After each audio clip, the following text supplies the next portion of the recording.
Good morning, men. It's Ian here, One Heart Steady Flow. Hope everybody's having a wonderful week.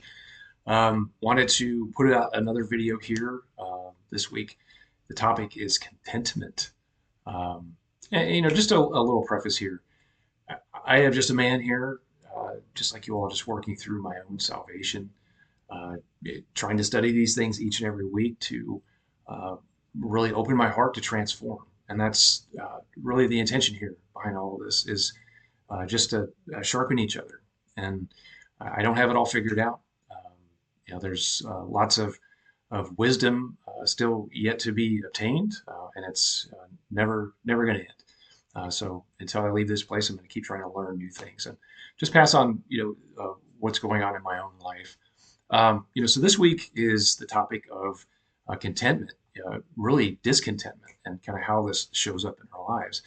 And I was really called to a specific Bible verse from First Timothy 6:6 through 6:7, and it captures just a wonderful thing about being content.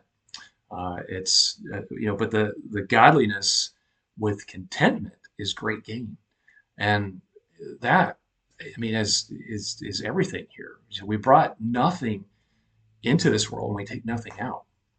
And so this idea of a discontent heart is a grieving heart, really, that's never slowed down. It isn't random. It's unprocessed loss. And this week is kind of a significant week for me. I've My wife and I have been people that have taken lots of rescue animals over the years, and we've had to let many and many animals go over the years, and it's never easy. And this particular 2-day stretch here, 12 years ago, we lost a dog in the yard, and it was a time and a season where loss just kept coming. I lost many family members, my mother included, in a very short period of time. And in this particular day, it was a tiny little dog that we rescued, and I saw him get run over in the front yard. And he didn't pass away right away, but the visual was really burned into my brain. And it makes me wonder sometimes how will I have grieved these things through the years and how much they sit there. And there's something from the 90s. It was Baz Luhrmann's Sunscreen song. And it's a compilation of a lot of pieces of wisdom. And there's something that really sat with me when I listened to this. And the first time, that I really captured this, it just fit. And it reminds me all the time. And it goes right along with Matthew, right, of encouraging us not to worry. And Baz Luhrmann says, don't worry about the future or worry, but that worrying is as effective as trying to chew bubblegum and solve an algebra equation. The real troubles in your life are apt to be things that never crossed your worried mind, the kind that blindsides you at 4 p.m. on some idle Tuesday. And it was 4 p.m. on a Tuesday, May 6th, 2000, or May 5th, May 6th, 2014. And that was the day that I was absolutely blindsided at 4 p.m. By something that never even crossed my mind. But we're talking about loss, and loss is losing obviously family members and pets, but it's the deeper things that maybe we've never faced. I know I haven't, and these are things that I'm constantly trying to test my own heart just to see kind of what's there, so I can walk this everlasting path as well as I possibly can. There are the relationship elements that really didn't materialize to become what we had hoped. There's a grieving there, a version of you that didn't happen. The respect you felt that you deserved, right? Man, that's a big one. Time we can't get back. Lost innocence. Unresolved moments that still live in you. And this is one of those moments of losing many people in my life that sit really heavy. But the ultimate thing here is discontent in any way, shape, or form is soil for the sin. And this feels like restlessness, emptiness, striving, comparison, irritation. These turn into cravings. We need relief, importance, escape. And I have experienced every single one of these things. I haven't really understood them in my life until this season of my life. I'm starting to test things differently. Maybe I wasn't ready to hear it, or capture the lesson behind it. And essentially the addictions, which have been many for me, have really been something that I needed outside of God to regulate the things that I wouldn't face. And I'm tired of it. I'm tired of living this life like a pinball, right? And so I'm wanting to do the deep work, and I'm opening my heart, and I'm raising my hands and saying, I don't have it all figured out. I'm admitting my weaknesses. And that's the strongest encouragement.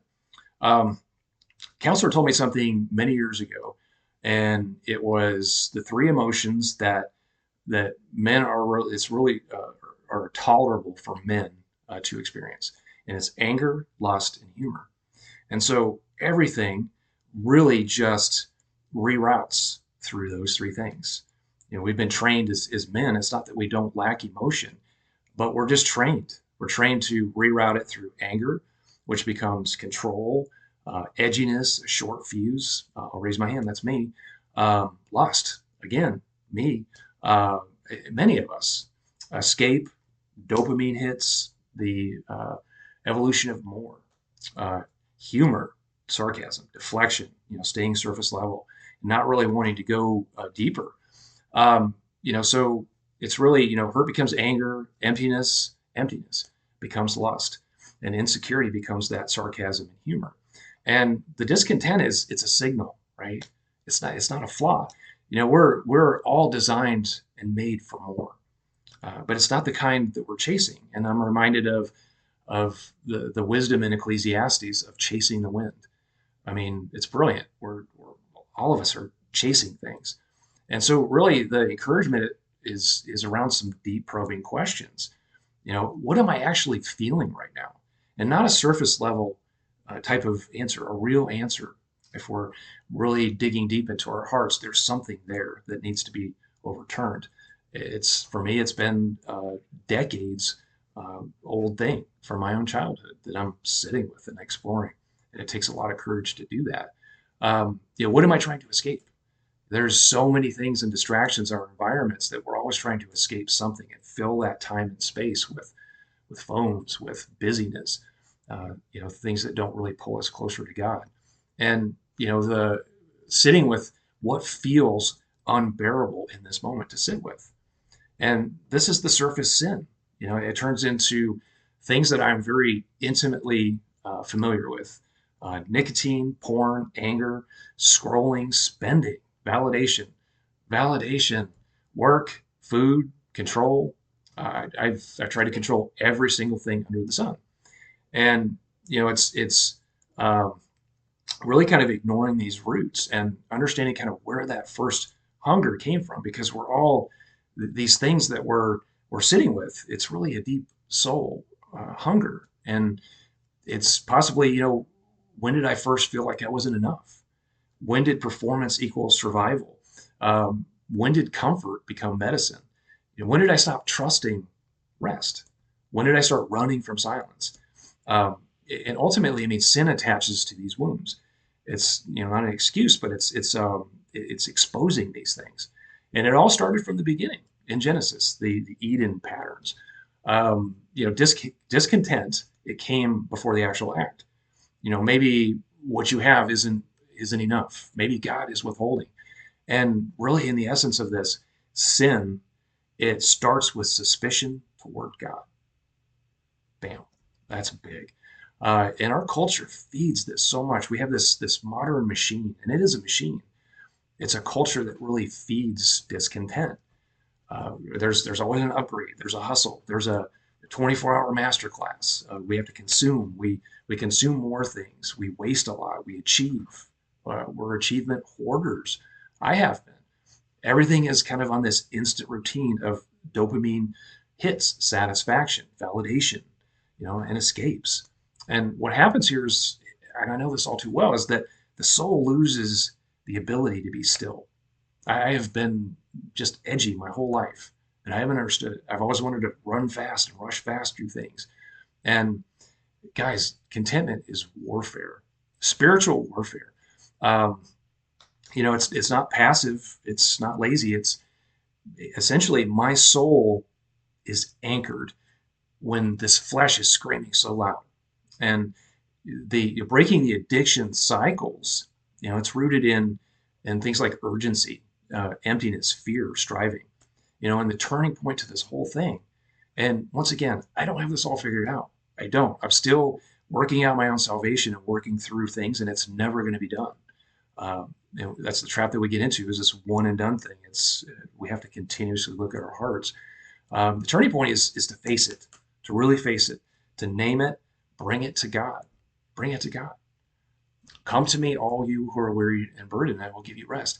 This is taking a yoke upon us and being humble to accept that yoke, that teaching, without shame, to teach it, to know that we don't know everything. And we bring it to God and we let God transform us.